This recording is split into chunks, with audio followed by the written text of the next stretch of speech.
anh chị cô chú em Bắc, trời xuống em Bắc đang mưa nhá. Em Bắc tiếp tục hành trình là nắng ngô đến Bắc vừa bẻ xong anh chị.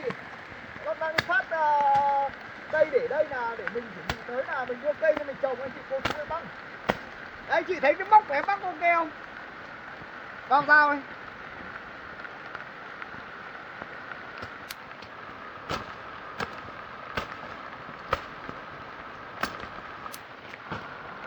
Đấy, đám này thì em Bắc nói với anh chị là chuẩn bị là trồng thêm đấy anh chị. Đây em Bắc tẩy ngô xong rồi, hôm nay em Bắc phát đây. Anh chị thấy không? Đấy, công việc của em Bắc chỉ thế thôi anh chị. Cái này em Bắc phát này là không biết nữa, mình sẽ trồng thẳng luôn anh chị cô chú.